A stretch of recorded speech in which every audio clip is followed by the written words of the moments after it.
नमस्कार दोस्तों, प्रस्तुत है महादेवी वर्मा जी द्वारा लिखी कहानी बिंदा। भीत सी आंखों वाली उस दुर्बल, छोटी और अपने आप ही सिमटी सी बालिका पर दृष्टि डालकर मैंने सामने बैठे सज्जन को उनका भरा हुआ प्रवेश पत्र लौटाते हुए कहा, आपने आयु ठीक नहीं भरी है, ठीक कर दीजिए, नहीं तो पीछे कठिनाई पड़ेगी।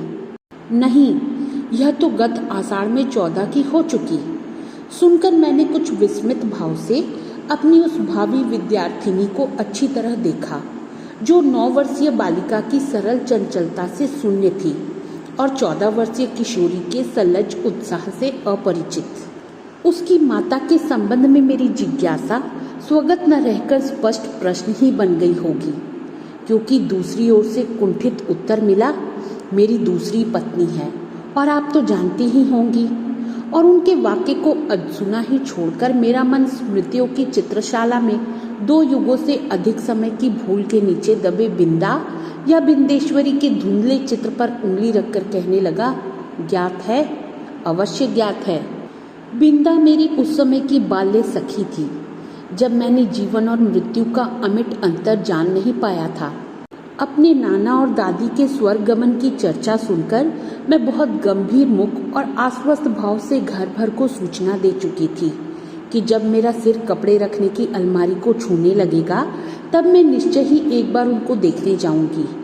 न मेरे इस पुण्य संकल्प का विरोध करने की किसी को इच्छा हुई और न मैंने एक बार मरकर कभी न लौट सकने का नियम जाना।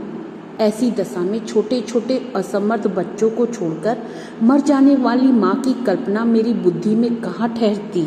मेरा संसार का अनुभव भी बहुत संक्षिप्त सा था।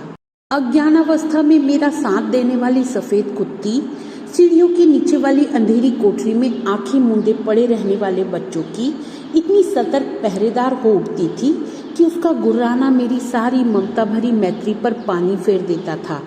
भूरी पूसी भी अपने चूहे जैसे निसहाय बच्चों को तीखे पैने दांतों में ऐसी कोमलता से दबाकर कभी लाती, कभी ले जाती थी कि उनके कहीं एक दांत भी न चुभ पाता था। ऊपर की छत के कोने पर कबूतरों का और बड़ी तस्वीर के पीछे गौरैया का जो भी घोंसला था, उसमें खुली हुई छोटी छोटी चोंचों और उनमें सावधानी से भरे जाते दानों और कीड़े मकोड़ों को भी मैं अनेक बार देख चुकी थी। बछिया को हटाते हुए ही रंभा रंभा कर घर भर को यह दुखद समाचार सुनाने वाली अपनी श्यामा गाय की व्याकुलता भी मुझसे छिपी न थी। एक बच्चे को कंधे से चिपकाए और एक उंगली पकड़े हुए जो भिखारिन द्वार द्वार फिरती थी, वह भी तो बच्चों के लिए ही कुछ मांगती रहती थी। अतः मैंने निश्चित रूप से समझ लिया कि संसार का सारा कारबार बच्चों को खिलाने पिलाने, सुलाने आदि के लिए ही हो रहा है और इस महत्वपूर्ण कर्तव्य में भूल न होने देने का काम माँ नामधारी जीवों को सौंपा गया है। और बिंदा के भी तो माँ थी, जिन्हें हम पंडिताइन चाची और बिंदा नई अम्मा कहती थी।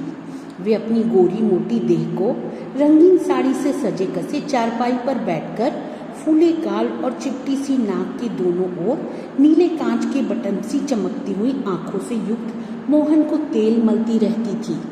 उनकी विशेष कारीगरी से सवारी पाटियों के बीच में लाल स्याही की मोटी लकीर सा सिंदूर, उनींदी सी आंखों में काले डोरे के समान लगने वाला काजल, चमकीले कर्णफूल, गले की माला, नगदार रंग बिरंगी चूड़ियाँ और घुंघरूदार बिछुए मुझे बहुत भाते थे, क्योंकि यह सब अलंकार उन्हें गुड़िया की समानता दे देते थे।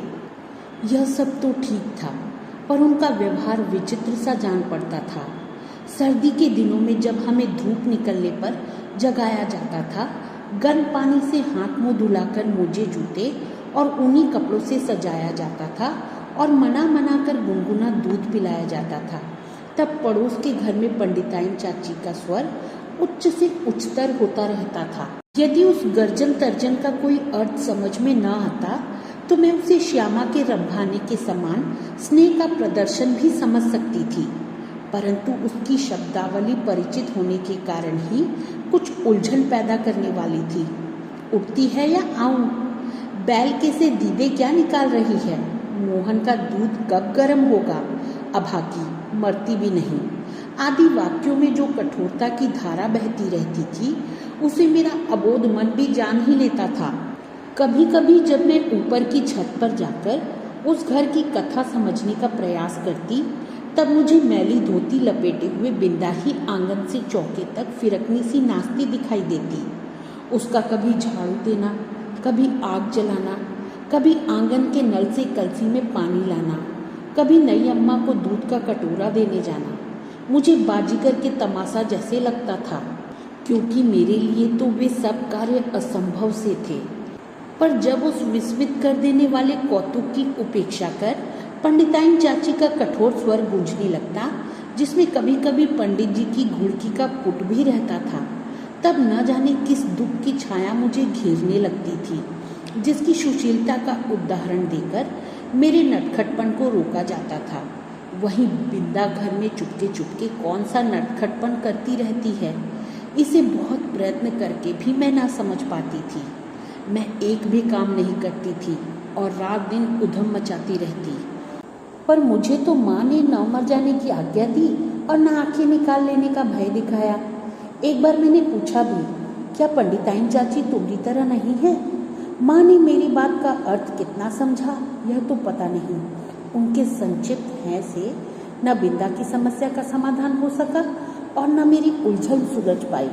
बिंदा मुझसे कुछ बड़ी ही रही होगी, परंतु उसका नाटापन देखकर ऐसा लगता था मानो किसी ने ऊपर से दबाकर उसे कुछ छोटा कर दिया हो।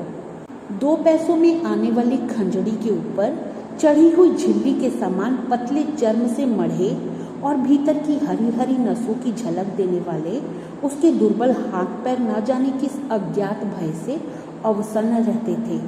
कहीं से कुछ आहट होते ही उसका विचित्र रूप से चौंक पड़ना और पंडिताइन चाची का स्वर कान में पड़ते ही उसके सारे शरीर का थरथरा उठना मेरे विस्मय को बढ़ा ही नहीं देता था, प्रत्युत उसे भय में बदल देता था।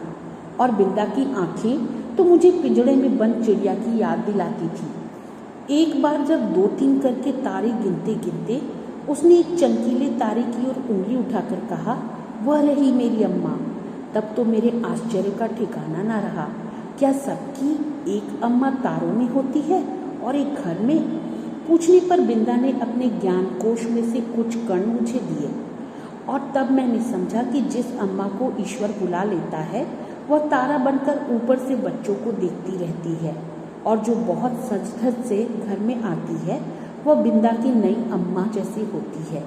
मेरी बुद्धि सहज ही पराजय स्वीकार करना नहीं जानती। इसी से मैंने सोचकर कहा, तुम नई अम्मा को पुरानी अम्मा क्यों नहीं कहती? फिर वे न नई रहेंगी और न डांटेंगी। बिंदा को मेरा उपाय कुछ जचा नहीं, क्योंकि वह तो अपनी पुरानी अम्मा को खुली पालकी में लेटकर जाते और नई अम्मा को बंद पालकी में बैठकर आते देख चुकी थी। अतः किसी को भी पदच्युत करना उसके लिए कठिन था। पर उसकी कथा से मेरा मन तो सचमुच आकुल हो उठा। अतः उसी रात को मैंने माँ से बहुत अनुनयपूर्वक कहा, तुम कभी तारा ना बनना, चाहे भगवान कितना ही चमकीला तारा बनावे। माँ बेचारी मेरी विचित्र मुद्रा पर विस्मित होकर कुछ बोल भी ना पाई कि मैंने अकुंठित भाव से अपना आशय प्रकट कर दिया, नहीं तो पंडिताइन चाची जैसी नई अम्मा पालकी में बैठकर आ जाएगी और फिर मेरा दूध बिस्कुट जलेबी सब बंद हो जाएगी और मुझे बिंदा बनना पड़ेगा। माँ का उत्तर तो मुझे स्मरण नहीं, पर इतना याद है कि उस रात उसकी धोती का छोर मुट्ठी में दबाकर ही मैं सो पाई थी। बिंदा के अपराध तो मेरे लिए अज्ञात थे, पर पंडिताइन चाची के न्यायालय में मिलने वाले दंड के सब रूपों से मैं परिचित हो चुकी थी। गर्मी की दोपहर में मैंने बिंदा को आंगन की जलती धरती पर बार बार पैर उठाते और रखते हुए घंटों खड़े देखा था। चौके के खंभे से दिन दिन भर बंधा पाया था और भूस से मुरझाए मुख के साथ पैरों नई अम्मा और खटोले में सोते मोहन पर पंखा झलते देखा था। उसे अपराध का ही नहीं, अपराध के अभाव का भी दंड सहना पड़ता था। इसी से पंडित जी की थाली में पंडिताइन चाची का ही काला मोटा और घुंघराला बाल निकलने पर भी दंड बिंदा को मिला। उसके छोटे छोटे हाथों से न धुल सकने वाले उलझे तेलहीन बाल भी अपने स्वाभाविक भूरेपन और कोमलता के कारण मुझे बड़े अच्छे लगते थे। जब पंडिताइन चाची की कैंची ने उन्हें कूड़े के ढेर पर बिखराकर उनके स्थान पर बिल्ली की काली धारियों जैसी रेखाओं से भर दिया तो मुझे रुलाई आने लगी। पर बिंदा ऐसे बैठी रही मानो सिर और बाल दोनों नई अम्मा के ही हों। और एक दिन याद आता है, चूल्हे पर चढ़ाया हुआ दूध उफना जा रहा था। बिंदा ने नन्हे नन्हे हाथों से दूध की पतीली उतारी अवश्य, पर वह उसकी उंगलियों से छूटकर गिर पड़ी। खौलते दूध से जले पैरों के साथ दरवाजे पर खड़ी बिंदा का रोना देख मैं तो हदबुद्धि सी हो रही। पंडिताइन चाची से कहकर वह दवा क्यों नहीं लगवा लेती, यह समझाना मेरे लिए कठिन था। उस पर जब बिंदा मेरा हाथ अपने जोर से धड़कते हुए हृदय से लगाकर कहीं छिपा देने की आवश्यकता बताने लगी, तब तो मेरे लिए सब कुछ रहस्यमय हो उठा। उसे मैं अपने घर में खींच लाई अवश्य, पर न ऊपर के खंड में माँ के पास ले जा सकी और न छिपाने का स्थान खोज सकी। इतने में दीवारें लांघकर आने वाले पंडिताइन चाची के उग्र स्वर ने भय से हमारी दिशाएं रूंध दी।